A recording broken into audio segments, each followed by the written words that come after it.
বাংলাদেশে চালু হলো স্টারলিংক সেবা। বাংলাদেশের ক্ষেত্রে এই স্টারলিংক সেবাটা কত খরচ পড়বে চলুন আজকে জেনে নিই। তাহলে আমরা দেখি আজকের প্রতিবেদন কি বলতেছে। বাংলাদেশে পরীক্ষামূলকভাবে চালু হলো স্টারলিংকের সেবা। রাজধানী হোটেল ইন্টারকন্টিনেন্টালে অনুষ্ঠিত বাংলাদেশ বিনিয়োগ সম্মেলনে অংশগ্রহণকারীরা এই সেবা ব্যবহার করতে পারছে। সেখান থেকে স্টারলিংকের ইন্টারনেট ব্যবহার করে সম্মেলনের কার্যক্রম সরাসরি সম্প্রচার করা হয়। গেল 29 মার্চ বাংলাদেশ বিনিয়োগ উন্নয়ন কর্তৃপক্ষ স্টারলিংকের বিনিয়োগ নিবন্ধন দেয়। এর ফলে প্রতিষ্ঠানটি 90 দিনের মধ্যে কার্যক্রম শুরু করতে পারে। অবশ্যই সেই সময়ের আগে চালু হলো স্টারলিংক। গত 13 ফেব্রুয়ারিতে বিশ্বের শীর্ষ ধনকুবের ইলন মাস্কের সঙ্গে ভিডিও কলে স্টারলিংকের প্রসঙ্গে আলোচনা করেন অধ্যাপক মোহাম্মদ ইউনুস। এতে স্টারলিংকের পরিষেবা চালুর কার্যক্রম আরও গতিশীল হয়।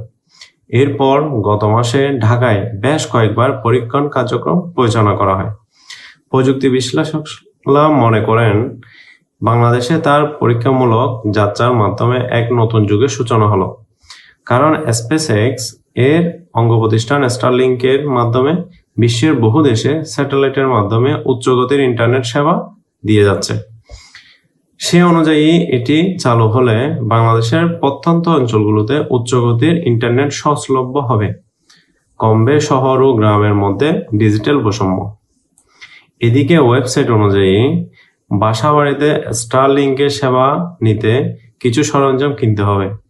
সেই স্টারলিংক কিটের মূল্য $349 থেকে $599 পর্যন্ত, যা বাংলাদেশি টাকায় 43,000 থেকে 74,000 টাকা।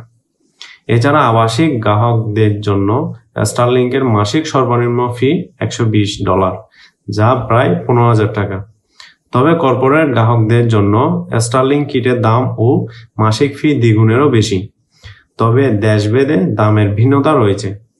এভাবে বাংলাদেশের স্টারলিংকের সেবা চালু হওয়ার পর প্রবাসী বাংলাদেশি এবং শহরের বাইরে বসবাসরত মানুষের জন্য উচ্চগতির ইন্টারনেট সেবা পাওয়ার পথ আরো সুগম হতে যাচ্ছে। বুঝতে পারলেন তো প্রতিবেদন? এটা হচ্ছে আমাদের স্টারলিংকের সেবা।